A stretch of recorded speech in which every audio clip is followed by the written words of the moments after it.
Now you've got the anchor at Fox LA and the host of The Issue Is also on Fox LA, Alex Michelson. Alex, thanks for coming back on.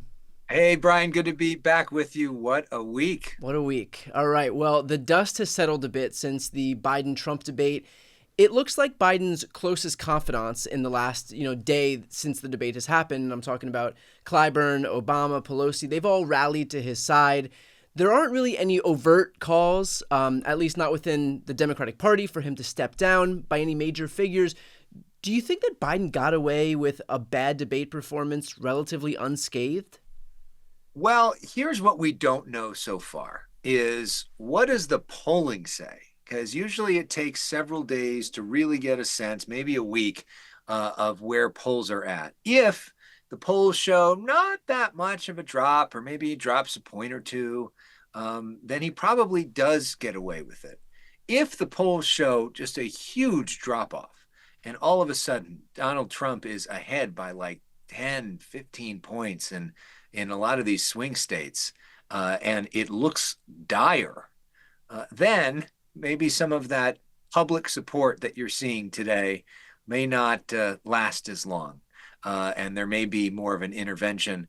We just don't know. I mean, it's interesting because you're in a situation right now where the opinion columnists, the commentators on cable news, a lot of voters are saying we want somebody else, but the Democratic Party has been afraid to make the move. And I think there's people in the party that are afraid to be the one to make that move.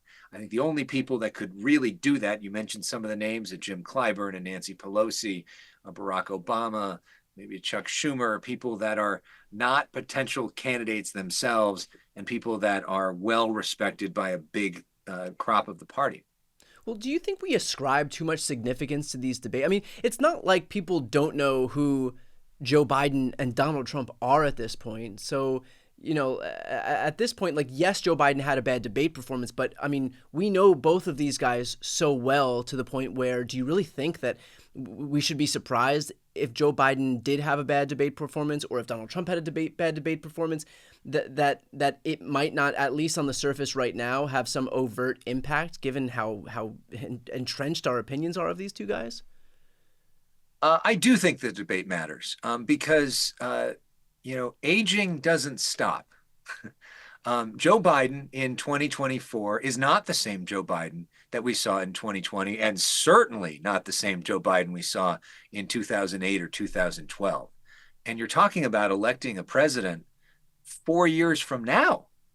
Uh, you, we're talking about electing a president in January of 2029 when Joe Biden would be 86 years old. And so, for a lot of folks, based off of the polls, the biggest issue with Biden is not his policies. The biggest issue with Biden is his age. And that debate was set up early, set up with those rules, with the intent to show the country that Joe Biden is not the Fox News Channel caricature. He's not the old guy who can't put a sentence together. He's not the guy who doesn't know where to walk in the room. He's not the guy who's falling over. He's not what they have been telling you. He's strong. He's the guy that they keep talking about in all of the press conferences of how great he is behind the scenes. And that was the opportunity to showcase that to a wide swath of America at a time when we all live in our echo chambers. This is one of the only events where you get 50, 60, 70 million people all watching at the same time. Republicans, Democrats, independents. First 10, 15 minutes, most important part. And what do they see? They see somebody who looks really old. And he doesn't look like Joe Biden looked in 2020. And so I do think politically that that is damaging, that that's the image that a lot of people see. And even when Donald Trump was speaking and saying a lot of stuff that most times would be the headline, the two Yeah. shot was so damaging of Joe Biden's face that people couldn't think about what Donald Trump was saying. Does that mean that Joe Biden is going to lose the election? Not necessarily. Does that mean that he's not going to be the nominee? Not necessarily. Does that mean that this whole thing is over? Not necessarily. People's attention spans are short. A lot can happen in politics.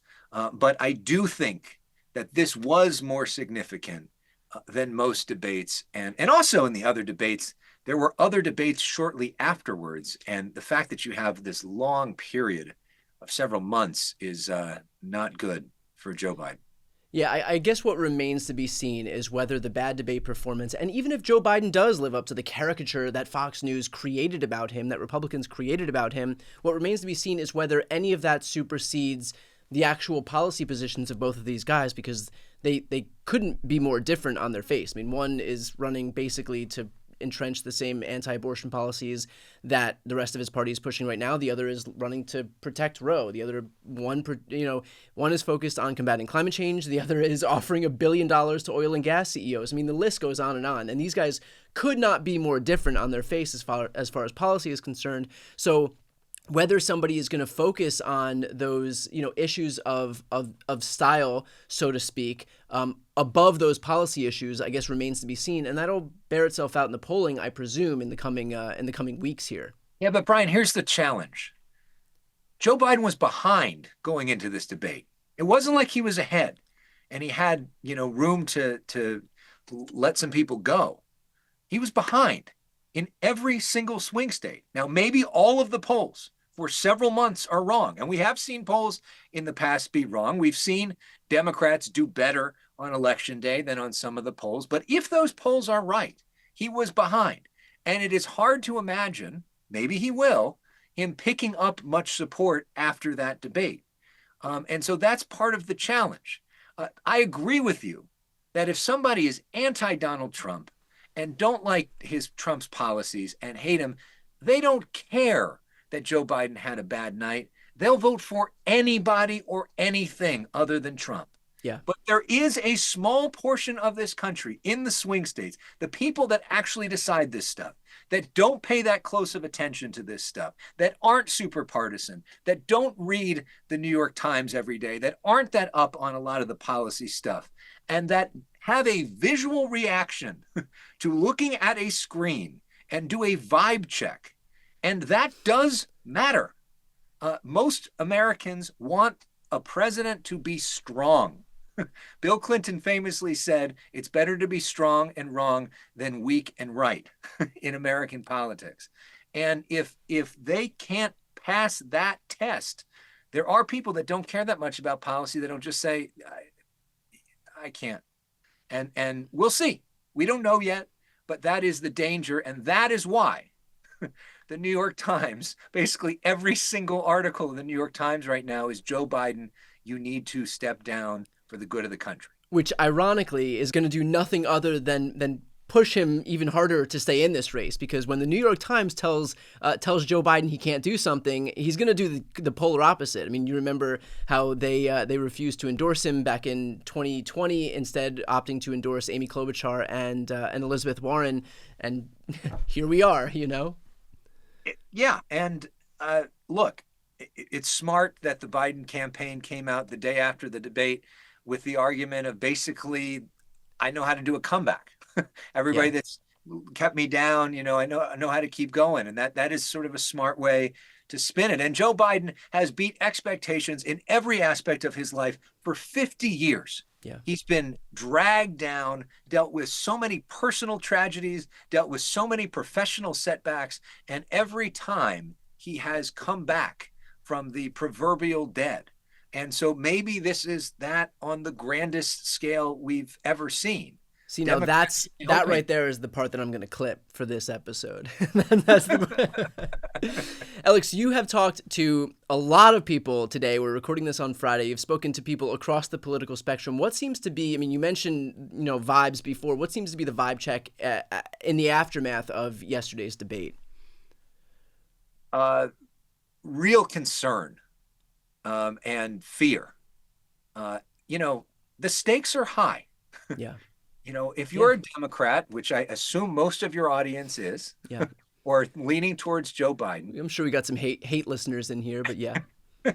And you genuinely believe that Donald Trump is a threat to the country itself, that democracy itself is at stake in this whole thing. And that's what's on the line, not marginal tax rates, but the concept of America itself.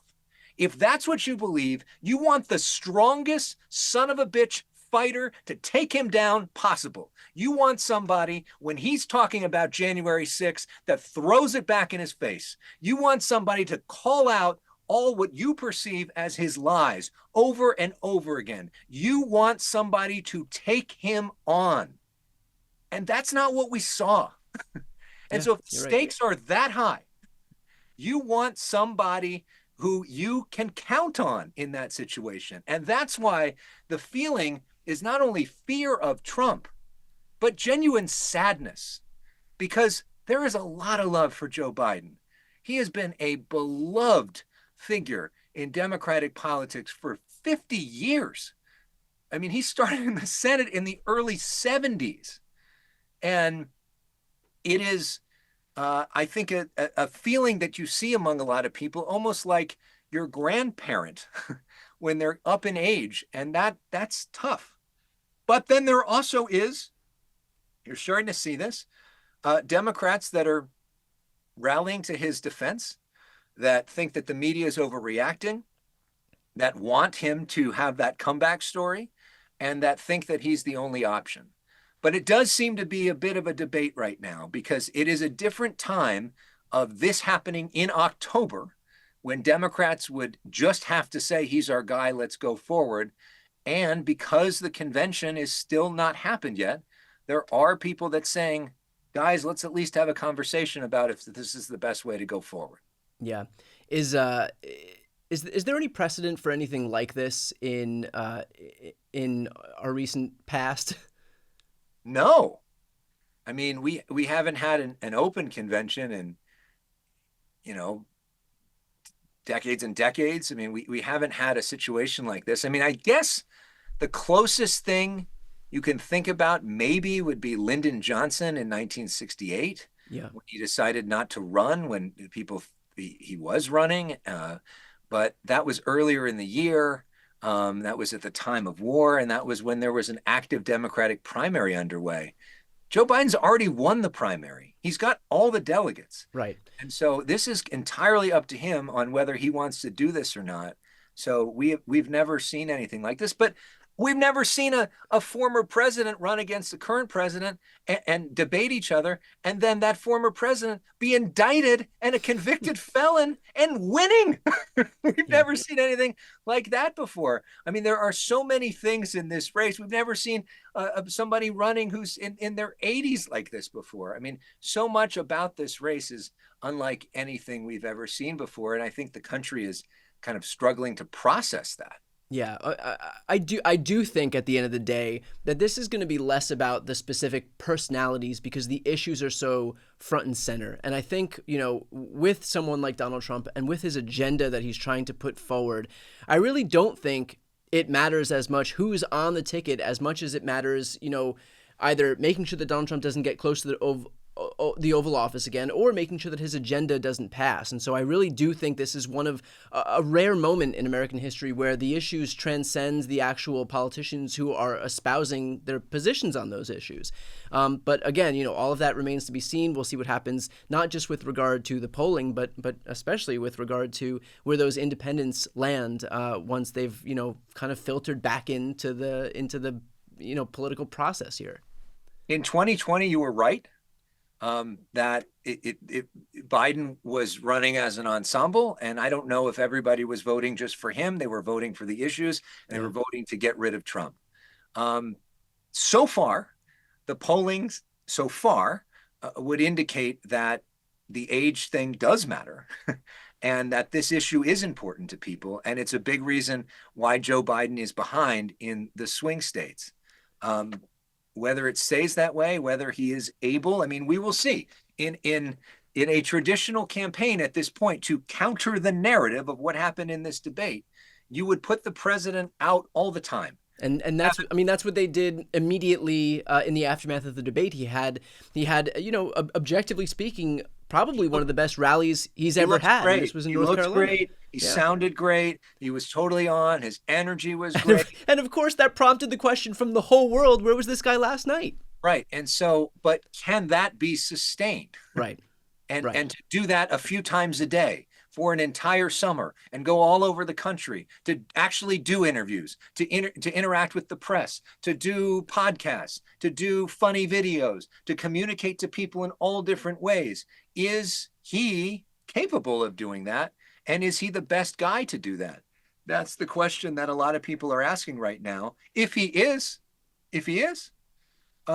then he can come back from this Yeah. and he can win.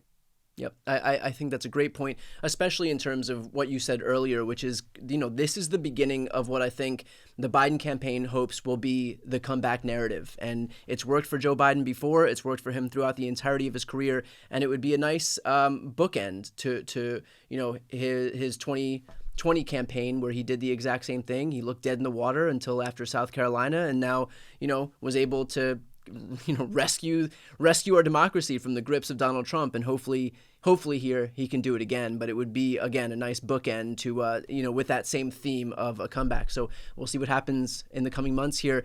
In the meantime, Alex, thank you so much for your time here. Where can my viewers and listeners hear and see more from you? Sure. I encourage you to check out. I have a podcast called The Issue Is. So search for The Issue Is wherever you do your podcast. You can also check me out on YouTube, youtube.com/Alex Michelson. That's Alex with an E, ELEX MICHAELSON. Or watch me on TV if you're in Los Angeles on Fox 11 at 5, 6, and 10 p.m. every night. And The Issue Is airing across the state of California as well. TheIssueIsShow.com. That's enough plugs for me. That's enough plugs. Alex, thank you so much for taking the time. I appreciate it. Thank you, Brian. Hopefully next week is more optimistic.